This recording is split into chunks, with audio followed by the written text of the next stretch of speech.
Hello everyone. आप सब कैसे हैं? मैं उम्मीद करता हूँ कि बहुत अच्छे होंगे।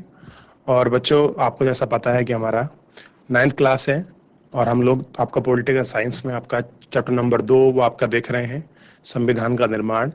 और हम लोगों ने लेक्चर नंबर 1 और 2 में हम लोगों ने देखा कि अफ्रीका में जो कॉन्स्टिट्यूशन आपका बन रहा है उससे पहले का इतिहास पढ़ा और उस समय संविधान की क्यों वो आपका ज़रूरत पड़ी, उस विषय को हम लोग अपने इस लेक्चर के अंतर्गत अच्छे से कंप्लीट करेंगे। क्योंकि कल जब हम लोग आपका पढ़े थे तो लेक्चर हमारा बीच में छूट गया था, समय समाप्त हो गया था।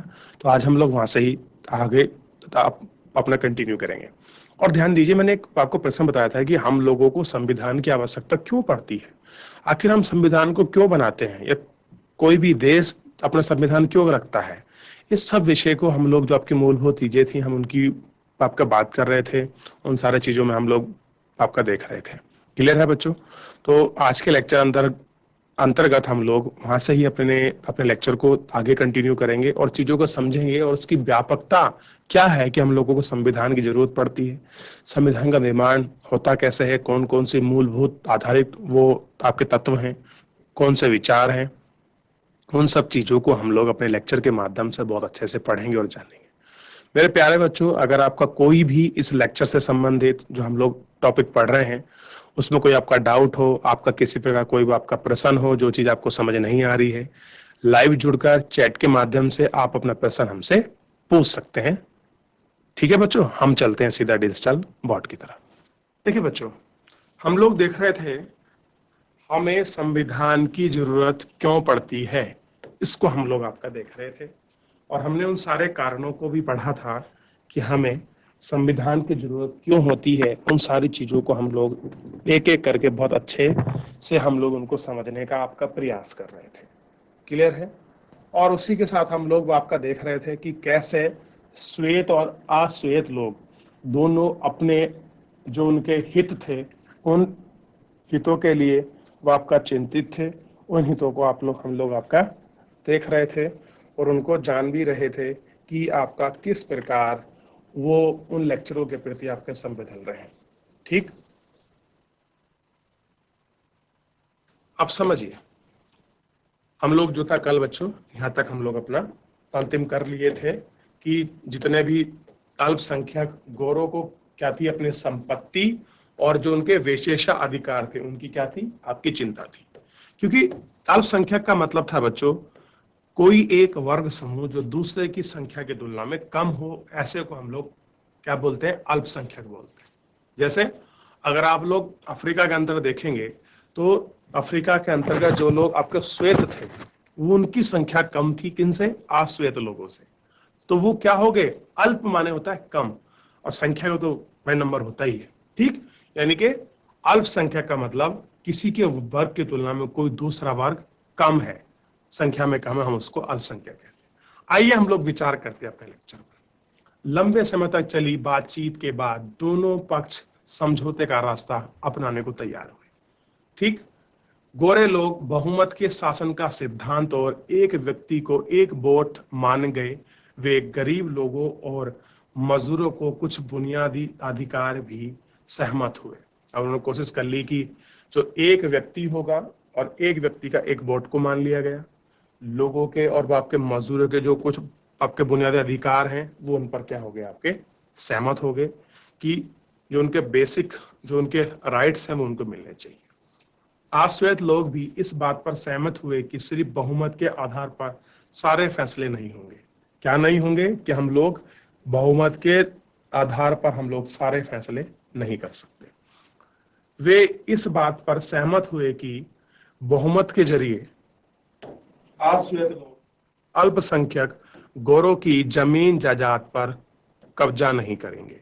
और ये भी कोशिश होगी कि जो अल्पसंख्यक जो आपके गोरे हैं, उन गोरों की जो भी जमीन जायदाद है उस पर वो क्या नहीं करेंगे, आपका बच्चों, उस पर कब्जा नहीं करेंगे। यह समझौता आसान नहीं था, इस समझौतों को लागू करना और भी कठिन था। इसे लागू करने के लिए पहली जरूरत थी कि वे एक दूसरे पर भरोसा करें।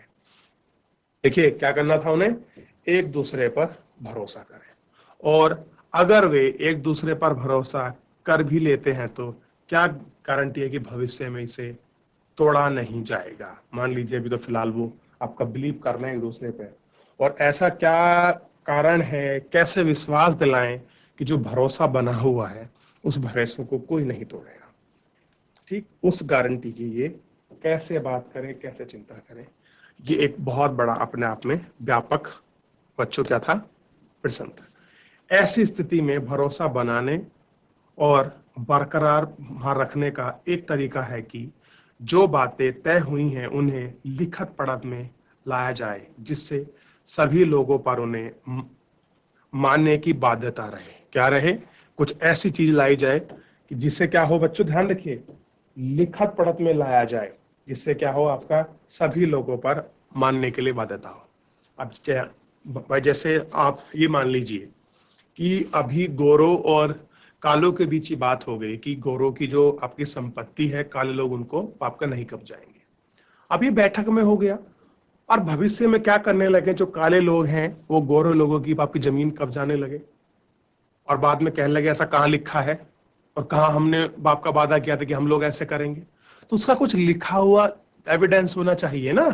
तो इसीलिए कि अगर हमारे सामने कोई भविष्य में ऐसी प्रॉब्लम, कोई समस्या खड़ी होती है, उस समस्या के लिए हमारे पास कुछ लिखत पढ़त तो होनी चाहिए, ताकि सब लोग उसको मानने के लिए क्या हो, बाध्यकारी हो कि उस समय ऐसा नियम बना था और इसलिए हमको ये कानून, ये चीजें हमको माननी पड़ेंगी। इस तरह की बातों का हमको ध्यान रखना था। आइए अब देखते हैं कि अगर कुछ चीज आपकी लिखी होगी तो लोग क्या करेंगे, उन सब चीजों को मानने के लिए क्या होंगे, आपका आपका मजबूर होंगे। देखिए, भविष्य में शासकों का चुनाव कैसे होगा, इसके बारे में नियम तय होकर लिखित रूप में आ जाता है। अब देखिए, साथ में ये भी कर लिया कि हम लोगों को अगर आपका भविष्य में आपका चुनाव करना है तो उस चुनाव का पैटर्न क्या होगा, उस चुनाव की प्रणाली क्या होगी, और किस आधार पर आपके नियम तय होंगे, ये लिखित रूप में हम लोगों को मिल गया। ऐसा नहीं कि आपकी मौखिक बोल दिया कि भाई बहुमत के आधार पर सारे फैसले नहीं लिए जाएंगे, एक वोट का मत एक अधिकार होगा, ऐसे नहीं है। चुनी हुई सरकार क्या क्या कर सकती है और क्या क्या नहीं कर सकती, हमको ये भी देखना है कि जो सरकार हम लोग चुन रहे हैं वो क्या क्या कर सकती है और क्या क्या आपकी नहीं कर सकती है। यह भी लिखित रूप में मौजूद होता है। और क्या होता है, ये सब चीजें आपके मौजूद होगा कि सरकार के राइट्स कितने हैं, सरकार के राइट्स क्या नहीं है। इन्हीं लिखित नियमों में नागरिक के अधिकार भी होते हैं, पर ये नियम तभी काम करेंगे जब जीतकर आने वाले लोग उन्हें आसानी और मनमाने ढंग से नहीं बदलेंगे। मान लीजिए, जो लोग आपके जीत कर आए हैं, जीत कर आने के बाद क्या होगा, जितना भी रिफॉर्म होता है बच्चों, वो पार्लियामेंट्री सिस्टम में ही होता है। क्लियर है? और वो क्या करेंगे, अपने मनमाने ढंग से उन नियमों को, उन कानूनों को आपका नहीं बदलेंगे। दक्षिण अफ्रीकी लोगों ने इन्हीं चीजों का इंतजाम किया। वे कुछ बुनियादी नियमों पर सहमत हुए। वे इस बात पर भी सहमत हुए कि नियम सबसे ऊपर होंगे। और देखो, सबसे पहले कुछ आपके बेसिक नियम बनाए गए, और साथ में उन्होंने आपका ये भी करा कि जो नियम होंगे वो नियम क्या होंगे, सबसे ऊपर होंगे। यानी कि नियम कानून से बड़ा कोई व्यक्ति नहीं होगा। कोई भी सरकार इनमें उपेक्षा नहीं कर सकती, उनको कम नहीं कर सकती, क्लियर है, उनको हटा नहीं सकती। इन्हीं बुनियादी नियम के लिखित रूप को संविधान कहते हैं। और देखिए, जो ये आपके बुनियादी नियम हैं, इन बुनियादी नियम के लिखित रूप को ही संविधान कहा जाता है। क्या बोलते हैं हम लोग बच्चों इनको? आपका संविधान कहते हैं। ये आपको इतना ध्यान रखना है। तो संविधान क्या है बच्चों? कि बुनियादी नियम का लिखा हुआ जो रूप है वो क्या है आपका? वो हमारा संविधान है, वो हमारा कॉन्स्टिट्यूशन है। इतना ध्यान रहेगा। आगे बढ़िए थोड़ा सा।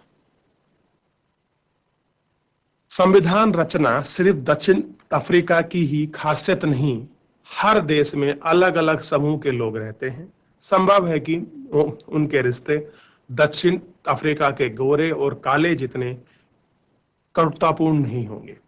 कह रहे कि हर देश में अपना संविधान है, हर देश में अलग अलग समूह रह रहा है, लेकिन जैसी दुश्मनी गोरे और कालों के बीच कहां थी, अफ्रीका में, ऐसी तो नहीं रही होगी। पर दुनिया भर में लोगों के बीच विचारों और हितों का फर्क रहता है। सबके अपने अपने विचार होते हैं, सबके अपने अपने हित होते हैं, उनका विचार हमेशा बन रहते हैं। लोकतांत्रिक शासन प्रणाली हो या ना हो, पर दुनिया के सभी देशों को ऐसे बुनियादी नियम की जरूरत होती है। क्या होती है कि चाहे लोकतंत्र हो ना हो, लेकिन हर जगह कोई भी आपका देश हो, कुछ बुनियादी नियम होते हैं। बच्चों, तो देश के परिप्रेक्ष्य में बात है, कुछ आदमी के, व्यक्ति के, कुछ परिवार के, कुछ स्कूल के, कुछ कुटुंब के, कुछ गांव के, कुछ बेसिक नियम होते हैं। भाई बुनियादी नियम बोलते हैं।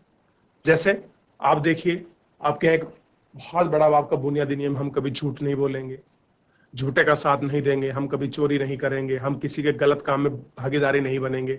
क्लियर है? हम किसी जमीन जायदाद को हड़पने के बारे में नहीं सोचेंगे, अपने कार्य कुशलता पर पूरी तरह ध्यान देंगे। तो ये बहुत सारे बुनियादी नियम हैं जिनकी हमको जरूरत पड़ती है, और हर देश को पड़ती है। और इसीलिए शायद संविधान और कानून बनाने की क्या होती है, आपकी जरूरत हम लोग आपका महसूस करते हैं।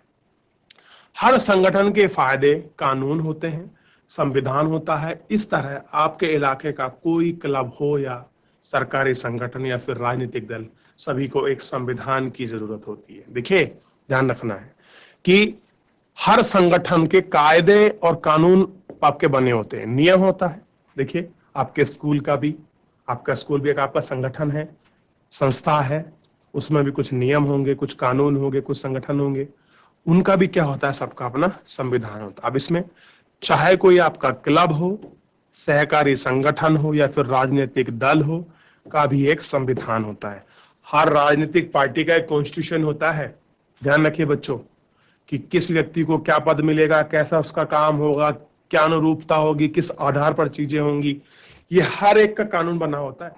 क्योंकि जो आपके बुनियादी नियम हैं, उन बुनियादी नियम की जरूरत तो बच्चों हर व्यक्ति को होती है, बिना उनके तो सफलता मिलती ही नहीं। अब देखिए, थोड़ा कुछ समझते हैं। यहां तो गड़बड़ी हो गई अगर सभी बुनियादी बातों पर पहले ही फैसला हो गया, तो संविधान सभा बनाने का क्या औचित्य था। अब ये भारत के परिप्रेक्ष्य में क्या किया है, वो आपका प्रश्न किया है, ये तो गड़बड़ हो गई कि अगर हम लोगों को सब बुनियादी बातें पहले से ही फैसला कर लिया, तो हमने कॉन्स्टिट्यूशन जो असेंबली बनाई थी उसका बताने का क्या मीनिंग है, क्यों बनाई हमने, वो उसको हम लोग बाद में देखेंगे। लेकिन सबसे पहले हम लोग जो टॉपिक आपका पढ़ रहे हैं, उनको हम लोग आपका देखते हैं और उनको जानते हैं। आइए बढ़ चले, हम लोग थोड़ा सा आपका बढ़ चले। देखिए, संविधान लिखित नियमों की ऐसी किताब है। संविधान क्या होता है बच्चों, ध्यान देना है आपको। संविधान क्या होता है, लिखित नियमों की एक ऐसी किताब है। यानी कि कॉन्स्टिट्यूशन क्या है, आपका एक लिखित, आपका नियमों की एक आपकी किताब है, जिसे किसी देश में रहने वाले सभी लोग सामूहिक रूप से मानते हैं। कैसे मानते हैं, कोई भी आपका देश है और उस देश में रहने वाले जो सभी लोग हैं, उसको सामूहिक रूप से उसको मानते हैं। भाई मानना पड़ेगा, क्योंकि कॉन्स्टिट्यूशन सबके लिए होता है, किसी व्यक्ति विशेष के लिए तो है नहीं कि भाई ऐसा केवल मेरे लिए हो, मेरे बच्चों के लिए हो, अध्यापकों के लिए ना हो। नहीं, सबके लिए समान कानून, समानता, समान प्रावधान, सब चीज है। संविधान सर्वोच्च कानून है बच्चों। संविधान क्या है, सर्वोच्च कानून है, उससे बड़ा कोई कानून नहीं, जिससे किसी क्षेत्र में रहने वाले लोगों, यानी कि जो उनके, हम जिनको आपका नागरिक कहते हैं, के बीच के आपसी संबंध तय करता है। ठीक होने के साथ साथ लोगों और सरकार के बीच के संबंध को भी तय करेगा। संविधान अनेक काम करता है, जो ये आपके प्रमुख है। आप ध्यान दीजिए, संविधान क्या करता है, आपका लोगों और सरकारों के बीच क्या करता है, संबंध को स्थापित करता है। कौन कर रहा है संबंध स्थापित, कॉन्स्टिट्यूशन। ये आपको ध्यान रखना। देखिए, मैं पढ़ाते हुए कुछ अक्षरों को गोल करता हूं, तो इसका मतलब है इन चीजों को ध्यान रखना होता है कि भाई अब देखिए, अगर मान लीजिए, मानना किसे है, लोगों को। किसके लोगों को, देश के लोगों को। क्या, कानून और नियम। इसलिए मैं गोल कर चलता हूं कि ये कुछ आपके की वर्ड्स हैं, आप इनको ध्यान रखिए, इनको पढ़ते चलिए। अब देखिए हम लोग क्या करेंगे, अब इसमें कुछ प्रमुख आपकी बातें हैं, उन प्रमुख आपकी बातों को हम लोग अपने संविधान में ले रहे हैं और ध्यान रखना है। तो सबसे पहले जो पॉइंट है हम लोग उसको पढ़ रहे हैं। पहला, यह साथ रहे रहे विभिन्न तरह के लोगों के बीच जरूरी भरोसा और सहयोग विकसित करे। अब पहला काम क्या है कि लोगों में के बीच भरोसा करे और जो उनका सहयोग है उसको विकसित करे। दूसरा काम क्या है, यह स्पष्ट करता है कि सरकार का गठन कैसे होगा। और दूसरा काम यह है कि सरकार का गठन कैसे होगा, कैसे चुनी जाएगी, इस विषय में काम करता है। और तीसरा है, किसे फैसले लेने का अधिकार होगा, ये राइट्स किसको है कि कौन कैसे फैसला लेगा। तीसरा, यह सरकार के अधिकारों की सीमा, सरकार के अधिकारों की सीमा क्या है बच्चों, ध्यान रखना है, अधिकारों की सीमा तय करता है और हमें बताता है कि नागरिकों के अधिकार क्या है, साथ में क्या है, नागरिकों के राइट्स क्या है, हमको ये भी आपका बताता है। चौथा, यह अच्छे समाज के गठन के लिए लोगों की आकांक्षाओं को व्यक्त करता है। यानी कि चौथा पॉइंट है, जो हमारा अच्छा समाज है, उस अच्छे समाज को गठन करने के लिए लोगों की आकांक्षाएं क्या हैं, उनको व्यक्त करता है। क्लियर हो गया? ये इतना मोटा मोटा आपको ध्यान रखना है, ये चीजों को जानना है, ठीक। तो ये ऐसे मेन काम होते हैं जो कॉन्स्टिट्यूशन करता है। देखिए काम तो बहुत है, अब जैसे कि शक्तियों का बंटवारा है, विधायी है, नियम बनना है, किसका क्या है, तो इतना हम लोग डिटेल में नहीं जा रहे, लेकिन जो मूलभूत जो आपकी चीजें हैं फिलहाल तो हम उनकी बात कर रहे हैं, क्योंकि सबसे ज्यादा जो आपकी मूलभूत नियम है, मूलभूत चीजें हैं, वो हमारे लिए इंपॉर्टेंट होती हैं। आगे बढ़ते हैं। पहले फिलहाल तो यहां तक बताइए बच्चों, जितना मैं आपको पढ़ा चुका हूं ये समझ आ भी रहा है, फिर ऐसे ही कि हम लोग, मैं आपको पढ़ा रहा हूं, आप केवल ऐसे सुनते चले जा रहे हैं, ऐसा तो नहीं हो रहा। बच्चों बताइए, समझ आ रहा है ना प्रॉपर तरीके से? चलिए देखते हैं। जिन देशों में संविधान है वे सभी लोकतांत्रिक शासन वाले हों ये जरूरी नहीं। बहुत बढ़िया पॉइंट है, ध्यान रखना है, वेरी इंपॉर्टेंट है कि जिन देशों में आपका संविधान है वो सभी आपके लोकतांत्रिक हों ये आपका जरूरी नहीं है। ध्यान दीजिए कि जिन देशों में आपका कॉन्स्टिट्यूशन है वो जरूरी नहीं कि आपके डेमोक्रेटेड हो, वो लोकतांत्रिक हो, ये जरूरी नहीं है, ठीक। अब देखिए संविधान तो आपका नॉर्थ कोरिया का भी है, साउथ कोरिया का भी है, किंग जोंग का भी है, तो संविधान तो आपको किंग जोंग ने भी बनाया है, लेकिन क्या वहां डेमोक्रेसी है, लोकतंत्र है वहां? आपकी डेमोक्रेसी नहीं है वहां। देखिए, लेकिन जिन देशों में लोकतांत्रिक शासन है वहां संविधान का होना जरूरी है। अब देखिए कह रहे हैं कि जिन देशों में आपका लोकतंत्र जो आपकी प्रक्रिया है, जो चीजें स्थापित है, वहां क्या है आपका, वहां संविधान का होना आपका जरूरी है। ध्यान दीजिए, ब्रिटेन के खिलाफ आजादी की लड़ाई के बाद अमेरिका लोगों ने अपने लिए संविधान का निर्माण किया। फ्रांसीसी क्रांति के बाद फ्रांसीसी लोगों ने एक लोकतांत्रिक संविधान को मान्यता दी। इसके बाद यह चलन हो गया कि हर लोकतांत्रिक शासन व्यवस्था में एक लिखित संविधान होगा। कैसा होगा? एक लिखित संविधान होगा। कहाँ? लोकतांत्रिक शासन व्यवस्था में। सबसे पहले किसने शुरू किया ये काम? अमेरिका ने, उसके बाद फ्रांस ने, फिर यही ऐसी कॉपी किसने करी? हमारे देश भारत ने। ये मैं इसलिए बता रहा हूं, कई बार प्रश्न बनता है कि विश्व का सबसे पहला लिखित संविधान किस देश का है? ध्यान रखना, यूएस का है। और ब्रिटेन में कोई लिखित संविधान नहीं है, ये बात आप ध्यान रखिएगा। हम लोग अभी क्या लाइन पढ़े थे भाई? हम यही तो पढ़े थे कि अगर कोई देश में अगर संविधान है तो जरूरी नहीं कि आपका लोकतांत्रिक हो, और कहीं कहीं आपका संविधान भी नहीं है। और मैं एग्जांपल आपको बताऊं कि ब्रिटेन में कोई भी लिखित संविधान नहीं है। वहां की जो चीजें हैं बस वो आपकी मौखिक रूप से ही चलती हैं, जबकि भारत में और इन सब जगह क्या है, एक आपका लिखित संविधान है, और जिसके आधार पे क्या होता है कि सारे चीजें वो आपके चलती हैं। क्लियर है बच्चों? ये आपको थोड़ा सा ध्यान रखना है। आइए कुछ नई चीजें हैं और जो हम लोग अपने लेक्चर के माध्यम से सीखेंगे। अब इसमें है 2.3 भारतीय संविधान का निर्माण। यानी कि सबसे पहले हम लोगों ने संविधान की जरूरत क्यों पड़ी उसको हमने पढ़ लिया, संविधान होता कैसे ये हमने आपका देख लिया, अफ्रीका की स्थिति को पढ़ लिया। अब हम बात कर रहे हैं भारतीय संविधान का निर्माण, कि भारत का जो संविधान है उसका निर्माण कैसे हुआ, उस विषय को हम लोग जानेंगे कि संविधान का निर्माण किस प्रकार हो रहा है, इसको हम लोग पढ़ेंगे। क्लियर है? ये हमको देखना। आइए सबसे पहले हम लोग एक भारत की बहुत महान हस्ती के विषय में हम लोग थोड़ा सा आपका अच्छे से देख लेते हैं। देखिए, बड़ा कर मैं आपको दिखा रहा हूं। देखिए, सबसे पहले हैं सर वल्लभ भाई झावरकर पटेल, यानी कि सरदार वल्लभ भाई पटेल। ध्यान है? देखिए, इनका जन्म हुआ 1875 में, मृत्यु हुई 1950 में। गुजरात में जन्मे थे।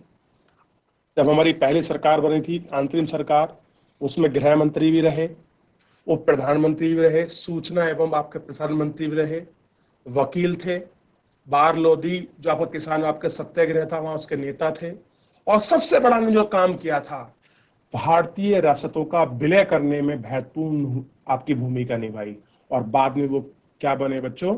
भारत के उप प्रधानमंत्री बने। तो एक ऐसी महान शख्सियत को हम लोग पढ़ेंगे, उनके विषय में जानेंगे कि इस संविधान के अंतर्गत उनका क्या विशेष योगदान रहा, इस शख्सियत के विषय में हम लोग पढ़ेंगे। और बच्चों, मैं आपसे आग्रह करना चाहता हूं कि सभी बच्चे एक बार सरदार वल्लभ भाई पटेल के व्यक्तित्व को पढ़ें। आपको मिलेगा कि उन्होंने वो नामुमकिन काम करके दिखाया जिसने सबने मना कर दिया था, कि भारतीय रियासतों का, छोटे मोटे राजाओं का भारत में कैसे विलय हो। इस एक अकेले बंदे ने अपने इस कॉन्फिडेंस के साथ सारी भारतीय रियासतों का अपने देश में विलय किया। ये भारत की एक ऐसी महान शख्सियत को हम लोग पढ़ेंगे और आपका जानेंगे। तो बच्चों, आज का जो हम लोगों ने आपका लेक्चर पढ़ा है, इस लेक्चर में हम लोगों ने सारी चीजें हम लोग आपका देख चुके हैं, हमें संविधान की क्यों जरूरत होती है। और अब जो हम पढ़ेंगे, जो हमारा नेक्स्ट लेक्चर होगा, इस नेक्स्ट लेक्चर के अंतर्गत हम लोग जानेंगे कि आखिर में संविधान का निर्माण कैसे होता है। भारत में संविधान का जो आपका निर्माण हुआ है, भारतीय कॉन्स्टिट्यूशन का, वो कैसे हुआ है, उसकी परिपाटी क्या रही, क्या क्या मूलभूत आपके विचार थे, कौन कौन सी समस्याएं थी, किस प्रकार गठन हुआ, इन सब चीजों के बारे में हम लोग अपने लेक्चर के माध्यम से जानेंगे, पढ़ेंगे। और बच्चों, ये लेक्चर हमारा कल होगा। तब तक के लिए जितना पिछला पढ़ा उसको रिवीजन कर लीजिए, कोई प्रश्न है आप वो पूछ लीजिए, और बच्चों प्रॉपर सभी विषय का रिवीजन करते रहिए ताकि आपकी पढ़ाई बहुत सुचारू रूप से आपका चलती रहे, कोई विषय आपका छूटे ना। तब तक के लिए स्वस्थ रहिए, अपनी पढ़ाई को जारी रखिए, और मिलते हैं हम लोग आपका नेक्स्ट लेक्चर में। आपका मुझसे जुड़ने के लिए बहुत बहुत धन्यवाद मेरे प्यारे बच्चों।